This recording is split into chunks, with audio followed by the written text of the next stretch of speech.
बिस्मिल्लाहिर्रहमानिर्रहीम। अस्सलाम वालेकुम डियर स्टूडेंट्स, उम्मीद है आप सब खैरियत से होंगे। आज हम C7 टेस्ट करने लगे हैं। C7 का मतलब है क्लास टेस्ट नंबर 7, और इससे पहले C6 का जो टेस्ट है वो हमने पहले कर लिया हुआ है। अगर आपने वो टेस्ट पिछले नहीं देखे तो आप क्या करें, इस यूट्यूब चैनल की प्लेलिस्ट में जाएँ, वहाँ पे फ़ोल्डर बना होगा second year MCQ second year के नाम से, तो वहाँ पे ये आपको सारी वीडियोस मिल जाएंगी। आज हम C7 कर रहे हैं जिसमें चैप्टर नंबर 15 है, तो इसके हम पास पेपर के MCQs कर रहे हैं। ठीक है, तो आप साइड पे देख भी रहे हैं MCQs के साइड पे ना मेंशन है कौन सा किस बोर्ड में ये MCQs आया हुआ है। तो फर्स्ट MCQs करते हैं। तो इसमें फर्स्ट में कहते हैं the application of mutual induction is, जो एप्लीकेशन है म्यूचुअल इंडक्शन कहाँ पे अप्लाई होता है, तो बेसिकली ये ट्रांसफार्मर में होता है। तो ट्रांसफार्मर ये चूँकि स्मार्ट सिलेबस में निकाल दिए, ये हमने टॉपिक में पढ़ानी है। ट्रांसफार्मर हमने आपने देखा भी होगा, डेली लाइफ में भी देखा होगा, सड़कों में गलियों में लगा होता है। ट्रांसफार्मर का काम क्या होता है, ये स्मॉलर अल्टरनेटिंग EMF को लार्ज अल्टरनेटिंग EMF में कन्वर्ट करता है। ठीक है, तो अगर मैं कहता हूँ सपोज 6 वोल्ट है तो इसको लार्ज कर देगा, अगर लार्ज है तो उसको स्मॉल कर देगा। तो इसका राइट ऑप्शन जो आएगा वो डी आएगा। ट्रांसफार्मर में ये यूज़ होता है। ठीक है, म्यूचुअल इंडक्शन। नेक्स्ट 2 में आ जाए। 2 में कहता है inductance of the coil can be increased by, inductance कैसे बढ़ा सकते हैं। तो बच्चों अगर मटेरियल के नाम दिए हुए हैं, इसमें कहता है paramagnetic, dia ferromagnetic and anti ferromagnetic material. तो देखें फेरोमैग्नेटिक मटेरियल इसका राइट ऑप्शन है, क्योंकि फेरोमैग्नेटिक मटेरियल जो होता है बच्चों, ये फेरोमैग्नेटिक मटेरियल में मैग्नेटिज्म ज़्यादा होती है। मतलब ये क्या होता है, इसमें इस मटेरियल में एटम्स की अंदर जो इलेक्ट्रॉन की स्पिन और ऑर्बिटल मोशन होती है, ये नेट इफेक्ट प्रोड्यूस करती है मैग्नेटिक फील्ड को, और ये स्ट्रॉन्ग होती है। अगर मैग्नेटिक फील्ड स्ट्रॉन्ग होगी तो मैग्नेट सेल्फ इंडक्टेंस भी ग्रेटर होगी। ठीक है, तो इसका राइट ऑप्शन भी फेरोमैग्नेटिक C ऑप्शन आ जाएगा। नेक्स्ट थर्ड पे चलते हैं। When the back EMF in the generator is maximum it draws, जब बैक EMF मैक्सिमम हो। अच्छा बच्चों, पहली बात इस MCQ को ना करेक्ट कर लें। MCQ इसका जो राइट MCQ बनेगा ना, ये हम कहेंगे when the back motor effect in generator. Basically generator में बैक मोटर इफेक्ट होता है, बैक EMF हम नहीं, इसको बैक मोटर इफेक्ट कहते हैं। तो जब बैक मोटर इफेक्ट मैक्सिमम होगा तो करंट इसमें ज़ीरो होगा। अब बैक मोटर इफेक्ट क्या है, अगर मैं कहता हूँ कॉइल रोटेट कर रही है, तो अगर इसके ऑपोजिट रोटेट करना शुरू कर दे तो ये बैक मोटर इफेक्ट कहलाता है। अब ऑपोजिट क्यों मूव करेगी, क्योंकि जब रोटेट कर रही होती है कॉइल तो क्या होता है, करंट जनरेट हो रहा होता है। करंट जनरेट हो रहा होता है तो करंट जनरेट होने की वजह से क्या होता है, वो करंट फ्लो करता है तो फोर्स लगती है। अब जो फोर्स लगती है ना, ये टॉपिक बेसिकली हमने स्किप किया हुआ, स्मार्ट सिलेबस में नहीं है। तो ये ऑपोजिट डायरेक्शन में फोर्स लगती है। तो जब अगर क्लॉकवाइज रोटेट कर रही है स्पोज, तो फोर्स क्या लगेगी, एंटी क्लॉकवाइज, उसको एंटी क्लॉकवाइज रोटेट करवाएगी। अगर ये बैक मोटर इफेक्ट ज़्यादा तो समझ लें कि ये क्या होगा कि वो मूव करंट इसमें ज़ीरो हो जाएगा, इंड्यूस करंट नहीं हो रहा होगा। फोर्थ में आ जाए दी ऐसे यूनिट ऑफ म्यूचुअल इंडक्टेंसेस, जो ऐसा यूनिट होता है म्यूचुअल इंडक्टेंस का, इसको हम देखते हैं। ये M इधर से निकाल लें, ये इंड्यूस्ड EMF का फॉर्मूला है। तो M क्या आ जाएगा, M equal to E divided by delta I/I। E for इधर EMF है, तो EMF का वोल्टेज होता है, वोल्ट होता है यूनिट, करंट का एम्पेयर, टाइम का सेकंड, सेकंड मल्टीप्लाई हो जाएगा। और ये एम्पेयर आ रहा है, एम्पेयर को ऊपर ले जाएं पावर तो क्या होगी, नेगेटिव पावर हो जाएगी। ये इसका यूनिट आ गया।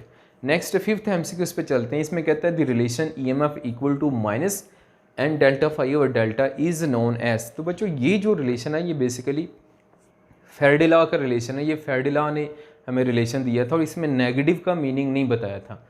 ठीक है, वो आगे MCQ आएगा कि नेगेटिव का मीनिंग क्या है, इसका मतलब क्या है, तो नेक्स्ट में देखेंगे। अभी 6 MCQ पे चलते हैं। 6 में कहते हैं the energy store in the inductor per unit volume. Inductor per unit volume में जो एनर्जी स्टोर होती है, इसका फॉर्मूला होता है 1/2 म्यू नॉट B²। ठीक है, म्यू नॉट कॉन्स्टेंट है यहाँ पे, और इसकी वैल्यू भी आपको याद होनी चाहिए, ये भी MCQ में आती है। 4π10⁻⁻7 weber per ampere per metre, ये इसकी वैल्यू होती है, सारी यूनिट है। ठीक है, तो नेक्स्ट चलते हैं MCQ नंबर 7 पे। MCQ नंबर 7 में कहते हैं if we make the magnetic field stronger the value of induce current is. ठीक है, तो देखें अगर मैग्नेटिक फील्ड स्ट्रॉन्गर कर दें, MCQ नंबर 7 है, ये इंडक्टर या सोलेनोइड के लिए हमने फार्मूला पढ़ा हुआ है। ठीक है, तो यानी यहाँ से पता चला कि मैग्नेटिक फील्ड करंट की डायरेक्टली प्रोपोर्शन है। अगर हम यहाँ पे मैग्नेटिक फील्ड करंट अगर लार्ज होगा तो इसका मतलब मैग्नेटिक फील्ड क्या होगी, स्ट्रॉन्ग होगी। तो इसका मतलब ये हुआ कि अगर मैग्नेटिक फील्ड को स्ट्रॉन्ग करेंगे तो करंट भी क्या होगा, यहाँ पे ग्रेटर आएगा।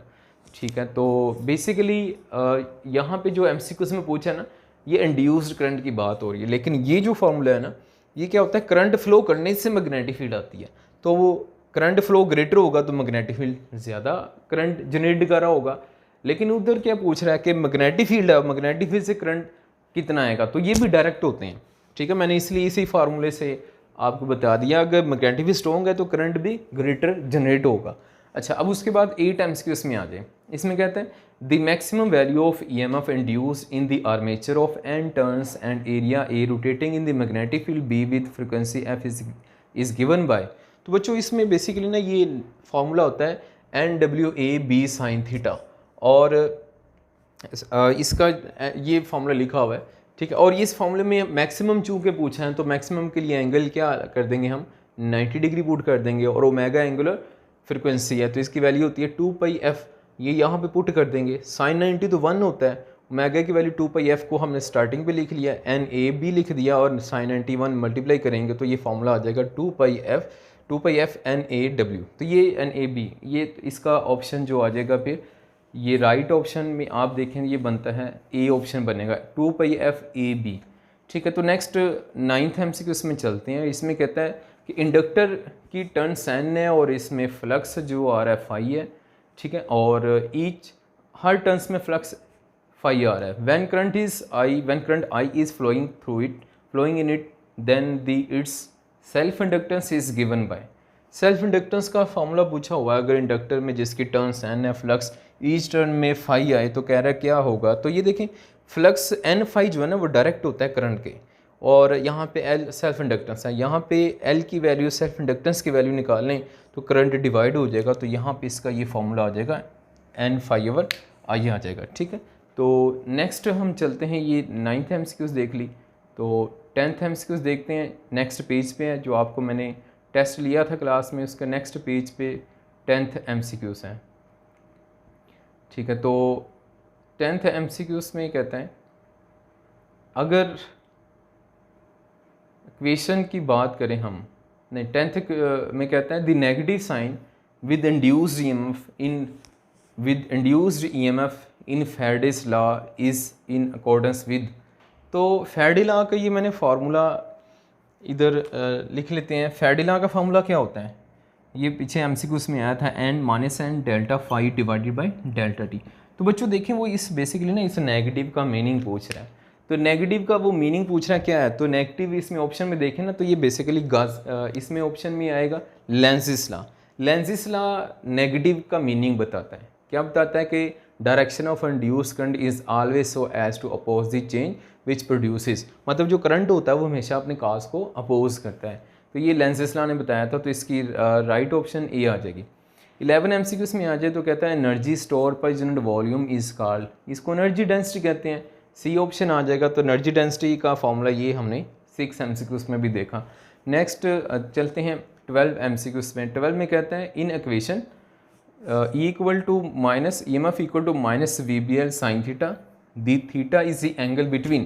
तो बच्चों इस फार्मूले में ये जो आप देख रहे हैं इसमें बेसिकली ये थीटा एंगल है ना, ये V और B यानी वेलोसिटी और मैग्नेटिक फील्ड के दरमियान एंगल होता है। तो इसमें फिर सी ऑप्शन इसमें ऑप्शन आ जाएगी, बी ऑप्शन सेकंड ऑप्शन आ जाएगी, V एंड B के दरमियान एंगल थीटा होता है। अगर ये 90 है, सपोज वेलोसिटी चार्ज की मैग्नेटिक फील्ड के परपेंडिकुलर है तो 90 एंगल होगा sin 91, तो मैक्सिमम EMF आ जाएगी। ठीक है, तो ये तो हो गया 12। नेक्स्ट 13 पे आ जाए। 13 में कहते हैं the Lenz's law fulfils.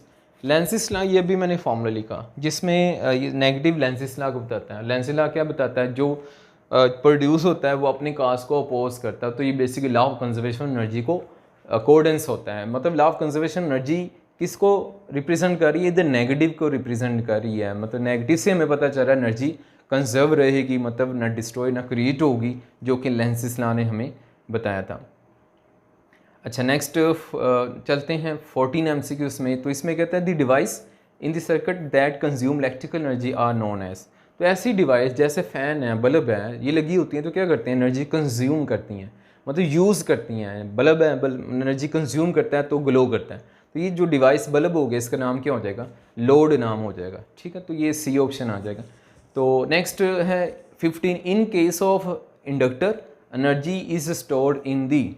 Inductor के केस में एनर्जी मैग्नेटिक फील्ड में स्टोर होती है। ठीक है, ये बच्चों आपने ये फॉर्मूला पढ़ा हुआ है, ये इस तरह की डायग्राम आपने देखी हुई है, ये इंडक्टर है, जब इसमें करंट फ्लो करेगा तो करंट की आपको पता है मैग्नेटिक फील्ड आ जाती है, तो इंडक्टर के अंदर मैग्नेटिक फील्ड में एनर्जी स्टोर होती है। ठीक है, तो इसका राइट ऑप्शन फिर बी आ जाएगा, मैग्नेटिक फील्ड। 16 में आ जाए, the commutator was invented by, तो इसका सी ऑप्शन विलियम स्टर्जन इसका ऑप्शन है, इसने क्या किया था, कम्यूटेटर को इन्वेंट किया था। 17 पे चलते हैं, 17 में कहता है the equation for energy density is given bye, वो जो यही अभी हमने 6 MCQ में भी देखा, ये एनर्जी डेंसिटी है का फार्मूला है, ये इसमें ऑप्शन जो आ जाएगी ये ए ऑप्शन आ जाएगी, A option is the correct option, यानी जिसमें 1/2 B² म्यू नॉट लिखा हुआ है। ठीक है, ए ऑप्शन। 18 पे चलते हैं, 18 में कहते हैं the self inductance of solenoid is given, तो सेल्फ इंडक्टेंस का जो फार्मूला है ये सी ऑप्शन में है, L is equal to mu naught n small n square AL, small n क्या है, नंबर ऑफ टर्न्स पर यूनिट लेंथ है। ठीक है, तो सी ऑप्शन इसका राइट आंसर है, बाकी गलत फार्मूले उसने लिखे हुए हैं। 19 पे चलते हैं, कहता है इस the speed of rotation of generator is double the output voltage will be. ठीक है, तो बच्चों ये देखें, ये फॉर्मूला होता है हमारे पास EMF का, तो देखें अगर यहाँ पे स्पीड को डबल कर दिया जाए, स्पीड इधर कौन सी है, एंगुलर वेलोसिटी, अगर इसको डबल कर दिया जाए तो EMF की भी क्या हो जाएगी, डबल हो जाएगी, क्योंकि EMF जो इंड्यूस हो रही है ये एंगुलर वेलोसिटी की डायरेक्टली प्रोपोर्शन है। ठीक है बच्चों, नेक्स्ट लास्ट MCQ इस पे चलते हैं। If 10 ampere current passes through 100 milli ampere, ठीक है, गिवन डाटा में फिर देख लें हमें 10 एम्पीयर करंट है और 100 मिली हेनरी इसमें इंडक्टेंस दी हुई है, then energy store in it. अब एनर्जी का जो फॉर्मूला लगाएंगे ना, इंडक्टेंस को करंट की फॉर्म में लगाएंगे, ये फॉर्मूला होता है हाफ LI स्केयर, हाफ ऐसे लिख दिया, L इंडक्टेंस की वैल्यू 100 मिली है तो 10⁻³ करंट 10 है, सोल्व किया तो ये 5 जूल आ जाएगा। तो बच्चों ये जो कैलकुलेशन करनी होती है ना, ये बाय हैंड आपने करनी होती है, कैलकुलेटर का यूज़ नहीं करना होता, तो कोशिश करें आप ये कैलकुलेशन खुद किया करें बजाय कि कैलकुलेटर यूज़ करें। ठीक है, तो बच्चों ये हमने MCQ देख ली, मिलते हैं अब नेक्स्ट लेक्चर में नेक्स्ट वीडियो के साथ, इजाज़त दें, अल्लाह हाफ़िज़।